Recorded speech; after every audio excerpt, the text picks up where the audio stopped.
তো গাইস আজকে ভিডিওতে আমরা এই ফনিক্স ডোনাল হাইড্রো সাইকেলের সম্পূর্ণ রিভিউ করতে চলেছি।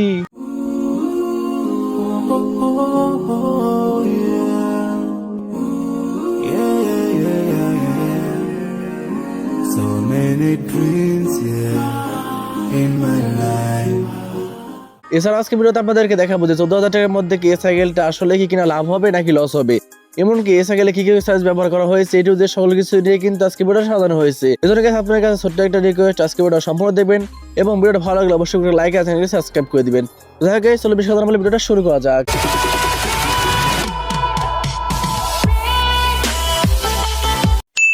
হ্যালো গাইস, আসসালামু আলাইকুম, মাইসেল রাব্বি আর ওয়েলকাম টু মাই ইন্টারেস্টিং ভিডিওতে। তো গাইস কেমন আছেন আপনারা? সবাই ভালো আছেন? আমি কিন্তু আলহামদুলিল্লাহ ভালো আছি। তো গাইস আজকে ভিডিও কিন্তু ভেরি ইন্টারেস্টিং, কারণ গাইস আপনারা কিন্তু ইতিমধ্যে টাইটেল এবং থাম্বনেল থেকে বুঝতে পেরেছেন যে গাইস আজকে ভিডিও মেইন টপিকটা কি। তো আজকে ভিডিওতে কিন্তু আপনাদের এই ফনিক্স ডোনাল হাইড্রো এই সাইকেলটা আপনাদের মাঝে ফুল রিভিউ করতে চলেছি। তো আগের ভিডিওতে দেখেছিলেন আপনারা যে আমি কিন্তু এই সাইকেলে কিনে নিয়ে এসেছিলাম, আমার বন্ধুর জন্য আব্দুল্লাহর জন্য এই সাইকেলে কিনে নিয়ে এসেছিলাম। কিন্তু ওই ভিডিওতে আপনারা অনেকে কমেন্ট করে বলেছেন যে ভাই সাইকেলটা তো কিনলেন, সাইকেলে ফুল রিভিউ দেন বা ফুল ডিটেলস একটা ভিডিও আপলোড দেন। আপনারা অনেকে কিনবো বা 14,000 টাকার মধ্যে কিরকম হবে, যেহেতু সাইকেলটা কিনেছি 14,000 টাকা দিয়ে, তো 14,000 টাকার মধ্যে সাইকেলটা আসলে কি ভালো হবে বা নেওয়া ঠিক হবে কি হবে না, বা এই বাজেটের মধ্যে এই সাইকেল অয়েল ব্রেকটা কি ঠিক আছে বা অয়েল ব্রেকটা কি আসলে ভালো হবে, আর সাইকেলটা কি অ্যালুমিনিয়ামের নাকি স্টিলের, এসব নিয়ে কিন্তু আপনারা অনেকে অনেক ধরনের কমেন্ট করেছিলেন। তো সবাই কমেন্টে তো রিপ্লাই দেওয়া সম্ভব না, তারপরে কিন্তু আমি সম্পূর্ণ সাইকেলের রিভিউটা নিয়ে চলে আসলাম আপনাদের মাঝে। তো যাই হোক গাইস, বেশি বকবক করতে চাই না, এখন ভিডিও শুরু করে দিব। আপনাদের দেখাবো যে সাইকেলের মধ্যে কি কি ব্যবহার করা হয়েছে, কি কি সাইজ ব্যবহার করা হয়েছে, এছাড়াও সাইকেলটা আসলে কি কম বাজেটের মধ্যে বা 14,000 টাকার মধ্যে আসলে ভালো হবে কি হবে না। যাই হোক, সুন্দর একটা প্লেস চলে এসেছি, সুন্দর একটা জায়গায় চলে এসেছি, হয়তো আশেপাশে একটু নয়েজ হতে পারে পাখির, তো কিছু কারণে একটু মানিয়ে নেবেন আর সম্পূর্ণ ভিডিও দেখতে থাকুন। আর আমার গলাটা একটু ভেঙে গেছে, এই জন্য হয়তো বা একটু গলার আওয়াজটা একটু অন্যরকম লাগছে, হয়তো বা ভালো মাইক্রোফোন নেই, এই জন্য কিন্তু আরেকটা ফোন দিয়ে ভয়েস দিতে হচ্ছে আমার, কিছু করার নেই। বেশি কথা না বলে, বেশি বকবক না করে সরাসরি মেন রিভিউতে চলে যাওয়া যাক। তো এখন যদি আপনাদেরকে সাইকেল সম্পর্কে বলি, তাহলে দেখতে পাচ্ছেন এই সাইকেলটার নাম হচ্ছে ফনিক্স আর মডেলটা হচ্ছে ডোনাল্ড হাইড্রো, মানে হচ্ছে এই সাইকেলের সম্পূর্ণ নাম, এবং মডেল হচ্ছে ফনিক্স ডোনাল্ড হাইড্রো। আর এই সাইকেলটার বডি ফ্রেম কন্ডিশন ওভারঅল এই বাজেটের মধ্যে অনেকটা ভালো বলতে পারেন। আর এখন যদি আপনাদেরকে এই সাইকেলের ব্রেকিং কন্ডিশনের কথা বলি, তাহলে দেখতে পাচ্ছেন এখানে কিন্তু অরিজিনাল ফনিক্স কোম্পানির অয়েল ব্রেকটা ব্যবহার করা হয়েছে। এছাড়াও কিন্তু এই সাইকেলে অরিজিনাল ফনিক্স কোম্পানির শিফটারটা ব্যবহার করা হয়েছে। আর এই সাইকেলটা কেনার একটাই রিজন, সেটা হচ্ছে এই সাইকেলের ব্রেকিং, মানে এই বাজেটের মধ্যে এই সাইকেলের অয়েল ব্রেকটা এতটা পরিমাণ ভালো, এতটা পরিমাণ জোস, যেটা প্রেমে পড়ে গিয়ে এই সাইকেলটা কিনা বলতে পারেন। এছাড়াও এই সাইকেলের সামনে 3 স্পিডের শিফট ব্যবহার করা হয়েছে এবং পিছনে কিন্তু 8 স্পিডের শিফট ব্যবহার করা হয়েছে। এছাড়াও কিন্তু এই সাইকেলে লং স্ট্রিম ব্যবহার করা হয়েছে আর 780 mm এর লং একটা হ্যান্ডেল ব্যবহার করা হয়েছে। তো যাই হোক, এই সাইকেলে কিন্তু সাসপেনশন হিসেবে ব্যবহার করা হয়েছে ফনিক্স এর অরিজিনাল সাসপেনশন। আর এই সাইকেলের মধ্যে যে সাসপেনশনটা ব্যবহার করা হয়েছে সেটা কোয়ালিটি একদম দুর্দান্ত, কারণ এই সাইকেলের সাসপেনশনে কিন্তু লক আনলক সিস্টেম ব্যবহার করা হয়েছে। আর এখন যদি আপনাদেরকে সাইকেলের সাসপেনশনটার কোয়ালিটি দেখাই, তো দেখতে পাচ্ছেন এটা কিন্তু হালকা যাতায়াতের সাথে সাথে, মানে হালকা প্রেসার ক্রিয়েট করার সাথে সাথে এটা কিন্তু একদম ভালোভাবেই কাজ করছে।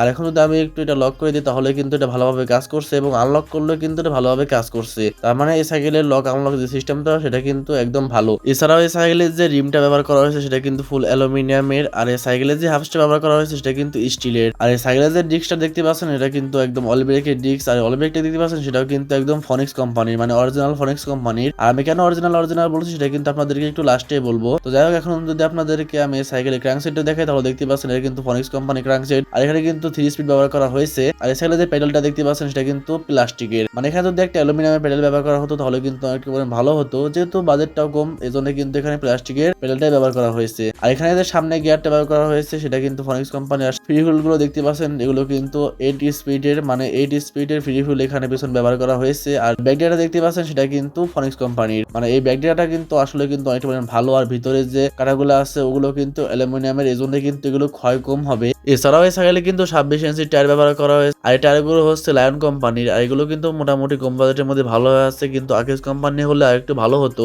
তো যাই হোক, এই সাইকেলের ওভারঅল সবকিছু কিন্তু ভালো লেগেছে আমার। আর এই পর্যন্ত ছিল আজকের এই সাইকেলের রিভিউটা। আর এই সাইকেলের শুধু একটা জিনিস খারাপ লেগেছে, সেটা হচ্ছে সাইকেলের ফুল বডি স্টিলের। এছাড়া বাদ বাকি সব জিনিস কিন্তু ভালো ছিল, কারণ বাজেটটা যেহেতু কম। আমি সবসময় কেন অরিজিনাল বলছিলাম সেটা এখন আপনাদেরকে বলি, আর সেটা হচ্ছে যে যেমন ভ্যালক্স কোম্পানি সাইকেলে কিন্তু অরিজিনাল শিমানো কোম্পানির বিভিন্ন পার্টস ব্যবহার করা হয়, কিন্তু ফনিক্স কোম্পানির সকল সাইকেলে কিন্তু অনেক অরিজিনাল ফনিক্স কোম্পানির কিছু ব্যবহার করা হয় না। যেমন ইউনহি এছাড়া কিন্তু অন্য কোম্পানির জিনিস ব্যবহার করা হয়, কিন্তু অরিজিনাল ফনিক্স কোম্পানির কিছু ব্যবহার করা হয় না। কিন্তু এই সাইকেলে ফনিক্স কোম্পানি অরিজিনাল সকল কিছু ব্যবহার করা হয়েছে, এজন্য কিন্তু এই সাইকেলটা কম বাজেটের মধ্যে ওয়ান অফ দ্য বেস্ট বলতে পারেন। গাইস আপনারা সাইকেলের সম্পূর্ণ রিভিউ দেখতে পারলেন ইতিমধ্যে। তো কেমন লেগেছে আপনাদের সাইকেল রিভিউটা, আর সাইকেলটা কি আদৌ কি বাজারের মধ্যে ভালো হবে কি হবে না সেটা এখন আপনাদের মাঝে তুলে ধরছি। তো গাইস এই সাইকেলটা কিন্তু 14,000 টাকা নিয়ে এসেছে, আর 14,000 টাকার মধ্যে কিন্তু অয়েল ব্যাগের সাইকেল পাওয়া যায়। কিন্তু এখন যে 2026 সাল, আর 2026 সালে কিন্তু কম বাজেটের মধ্যে অনেক সাইকেল কিন্তু পাওয়া যায় এখন। কিন্তু ফনিক্স কিংবা রক রাইডার কিংবা ভ্যালোস কিংবা কোর এইসব সাইকেল কিন্তু কম দামে ভালো সাইকেল পাওয়া যায় না। যেহেতু ফনিক্স সাইকেলের ভালো একটা সাইকেল চলে এসেছে এখন, সাসপেনশন ভালো, ব্রেকটা ভালো, শুধুমাত্র একটা জিনিসই খারাপ, সেটা হচ্ছে সাইকেলটা স্টিল বডি। কারণ গাইস 14,000 টাকার মধ্যে কি অ্যালুমিনিয়াম বডি পাওয়া যাবে? আপনার মানে যারা সাইকেল রাইডার আছেন বা যারা সাইকেল সম্পর্কে ধারণা আছে তারা একটু বলুন। কারণ 14,000 টাকার মধ্যে কিন্তু সাধারণত অ্যালুমিনিয়াম বডি সাইকেল পাওয়া যায় না। যদি আপনার ভ্যালোজের দিকে যান তাহলে 18,000 টাকা লাগবে, বা কমপক্ষে 16,000 টাকা লাগবে। যদি রক রাইডারের দিকে যান তাও কিন্তু 18 থেকে 20,000 টাকা লাগবে। যদি কোরের সাইকেলে যান তাও কিন্তু প্রায় 20 থেকে 25,000 টাকার মতো লাগবে। যাই গাইস আমার শরীরে একটু বেশি ভালো নেই, জ্বর এসেছে, গলাটা একদম ভেঙে গেছে, সেজন্য হয়তো ভয়েস তো ভালো আসবে না।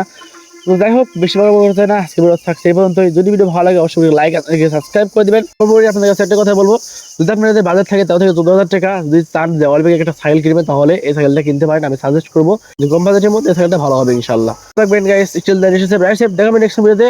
ততক্ষণ আল্লাহ হাফেজ।